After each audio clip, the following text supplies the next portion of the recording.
Representantes do MDB se reuniram com as principais lideranças da sigla para traçar estratégias de fortalecimento do partido. Vamos acompanhar aí a reportagem do Natanael Souza.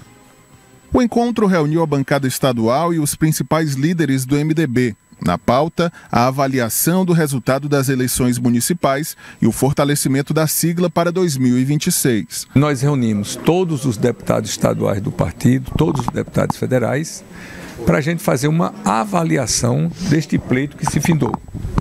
E a avaliação que nós fizemos, muito favorável ao MDB.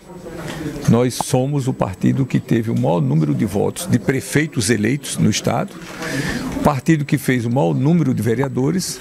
Então, a nossa conclusão é que nós somos o partido maior vitorioso nessa eleição agora de 2024. Durante o encontro desta segunda-feira, os membros do partido também fecharam questão sobre 2026. O pleito que será levado ao governador é a manutenção das 2 vagas na chapa majoritária. O MDB tem 2 vagas na chapa majoritária, de senador e de vice-governador. Então, se o governador perguntar o que é que o MDB quer, qual é a pedida do MDB, manter o que nós temos. Não estamos querendo nada demais. Quer dizer, nada além do que nós já temos. E acho que um partido vitorioso, como foi o MDB nessas eleições, é mais do que justo manter os seus espaços no governo. Os membros do MDB também devem intensificar o diálogo com o governo do estado na busca por mais espaços no secretariado. É mais do que justo o MDB, que tem 9 deputados estaduais, eu e o Castro Neto, que estamos no PSD, mas nossas raízes são do MDB. E temos o senador Marcelo, temos o vice-governador do estado, que todo mundo trabalha muito pelo Piauí. Então, este grupo político muito bem alinhado, a gente solicita ao governador e pede ao governador para que se mantenha essas mesmas posições na chapa. E é mais do que justo. Um time que está dando certo, a gente quer continuar trabalhando pelo Piauí. Além de Marcelo Castro, também quem se manifestou com referência ao desempenho do MDB nas eleições de 2024 foi o vice-governador Temístocles Filho. Vamos acompanhar. O MDB saiu mais forte destas eleições municipais em várias cidades do estado do Piauí. E, claro, para a eleição a gente precisa tempo para a gente construir o amanhã. Então, deixa esse ano terminar, quando chegar o próximo ano a gente começa a pensar no amanhã. Tá aí a situação, né?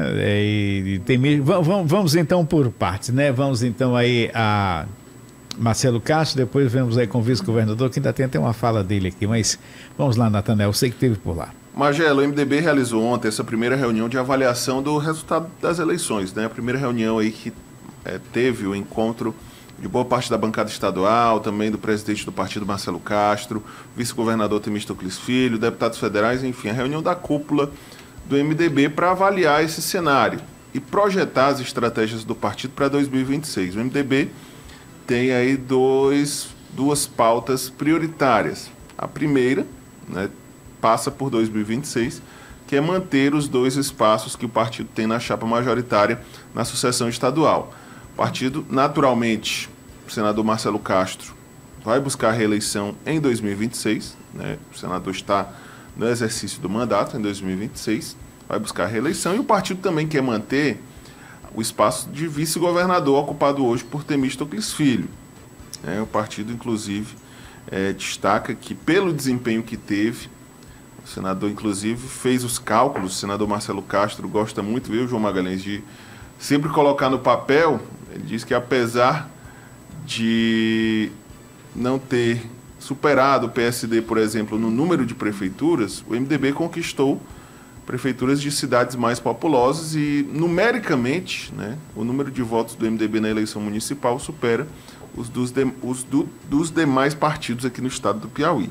E outra pedida do MDB, já agora para os próximos meses, próximas semanas, é que o partido amplie seus espaços no secretariado, né, na administração pública estadual. Né? São os 2 focos do MDB nesse pós-eleição, manter os 2 nomes na chapa majoritária, que é um pedido até um pouco complicado, João Magalhães, tendo em vista que, caso essa configuração se mantenha, o MDB ficaria com 2 espaços, né, com metade da chapa majoritária, mais espaço, inclusive, que o partido do governador Rafael Fonteles, o Partido dos Trabalhadores, e que o PSD, que é outro partido que pleiteia um espaço na chapa majoritária, tenta emplacar o nome de Júlio César como candidato a senador.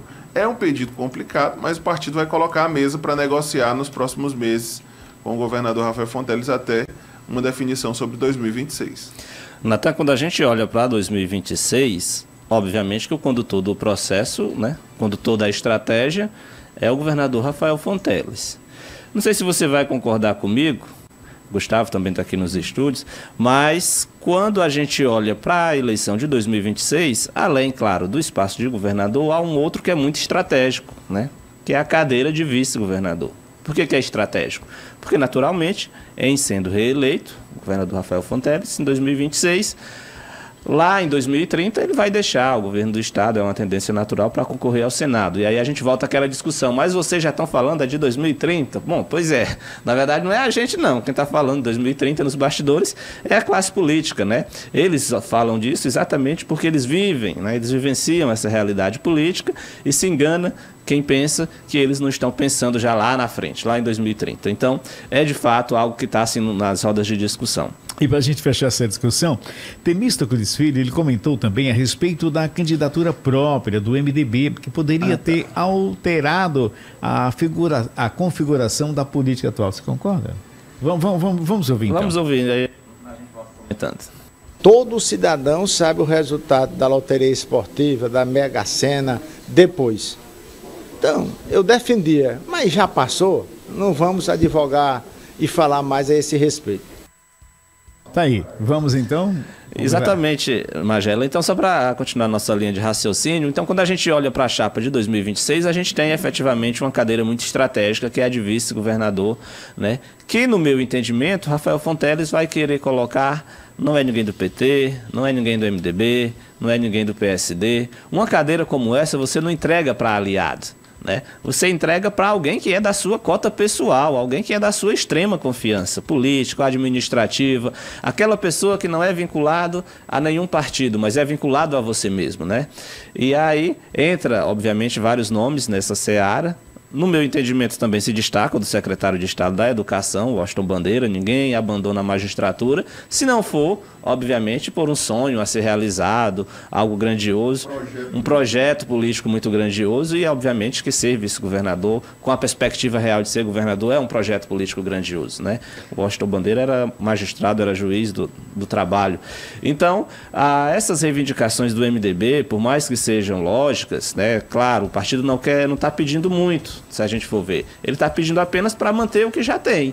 No entanto, há circunstâncias que devem levar o governador Rafael Fonteles a decidir, obviamente, a tomar decisões, e quando ele for decidir, obviamente que ele vai ter que costurar todos esses apoios, desenhar um cenário em que ele coloque como vice-governador alguém que seja vinculado politicamente a ele. Eu sempre digo que o Wellington Dias conseguiu tudo o que queria na política piauiense, e o melhor, a jogada mais extraordinária que ele fez foi colocar Regina Souza como vice lá em 2018, porque lá em 2010 ele cometeu um erro, que foi entregar a cadeira de vice para um aliado. O que aconteceu? Quando ele saiu da cadeira de governador, Wilson Martins ficou no governo, ele foi para a oposição e teve que voltar em 2014 pela oposição. Em 2018, ele tinha aprendido com o erro, ao invés de entregar a vice para algum aliado, entregou para a própria Regina Souza, que é mais o Wellington Dias do que o próprio Wellington Dias. Então eu acredito que é essa jogada que o Rafael vai tentar costurar,